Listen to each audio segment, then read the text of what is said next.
अनेकांना प्रश्न पडतो की बांबू ट्री जर गिफ्ट मिळालं तर ते घ्यायचं की नाही घ्यायचं, किंवा जर घेतलं तर ते आपल्या घरात ठेवायचं की नाही ठेवायचं, ते शुभ असतं की अशुभ असतं. बांबूचं जे ट्री आहे किंवा लकी बांबू ज्याला म्हटलं जातं, ते नक्की आपण स्वतःच्या पैशांनीच विकत घ्यायचं असतं की कोणी गिफ्ट दिलं तर त्याचाही स्वीकार करायचा असतो? याच एका प्रश्नाचं उत्तर तुम्हाला आजच्या या व्हिडिओत मिळणार आहे. मंडळी, लकी बांबू ज्याला म्हटलं जातं ते सुख, समृद्धी, प्रगती आणि सकारात्मक ऊर्जेचं सगळ्यात मोठं प्रतीक मानलं जातं. म्हणून तर अनेक घरांमध्ये, ऑफिसेसमध्ये किंवा अगदी दुकानांच्या काउंटरवर सुद्धा आपल्याला हे लकी बांबू ट्री ठेवलेलं बघायला मिळतं.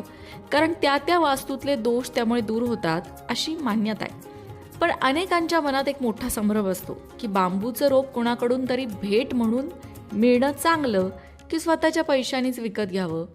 या विषयावर फेंगशुई शास्त्र नक्की काय सांगतं?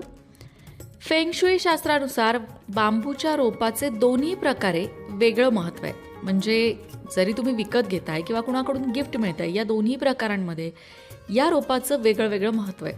पण हे मात्र नक्की आहे की यातून मिळणारी ऊर्जा फायदा देते.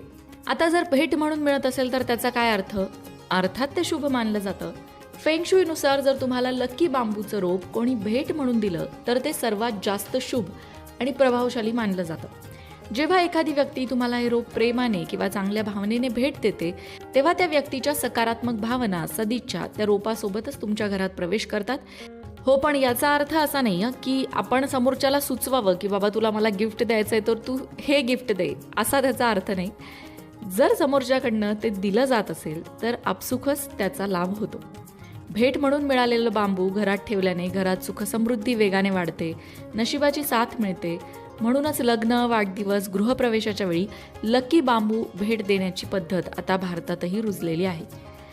अर्थात एक झाड लावलं म्हणजे पैशाचा पाऊस तुमच्या घरात पडेल असं नाही, पण नक्कीच सकारात्मक भावना, सकारात्मक विचार, सकारात्मक वातावरण या छोट्या छोट्या गोष्टींनी निर्माण होतं, जे आपल्याला प्रगतीकडे घेऊन जातं. आता जर तुम्हाला कोणी बांबू भेट दिलं नसेल तर तुम्ही स्वतः ते विकत घेऊ शकता, नक्कीच घेऊ शकता. स्वतः विकत घेणं सुद्धा काही अशुभ नाही आहे, परंतु विकत घेताना आणि घरात ठेवताना फेंगशुईचे काही नियम मात्र तुम्हाला पाळावे लागतील. जेव्हा तुम्ही स्वतः लकी बांबू ट्री खरेदी करायला जाल तेव्हा मनात कोणत्याही प्रकारचा संकोच किंवा संशय किंवा नकारात्मक विचार ठेवू नका. हे रोप तुमच्या आयुष्यात समृद्धी घेऊन येणार आहे अशा श्रद्धेने ते घरी आणा. स्वतः खरेदी करताना रोप पूर्णपणे हिरवगार, निरोगी, त्याची खोडं मजबूत असतील याची खात्री करा. पिवळे पडलेले, सुकलेले रोप मात्र घरात आणू नये. फेंगशुईच्या बांबूच्या रोपात असणाऱ्या काड्यांच्या संख्येला सुद्धा महत्त्व आहे बरं का.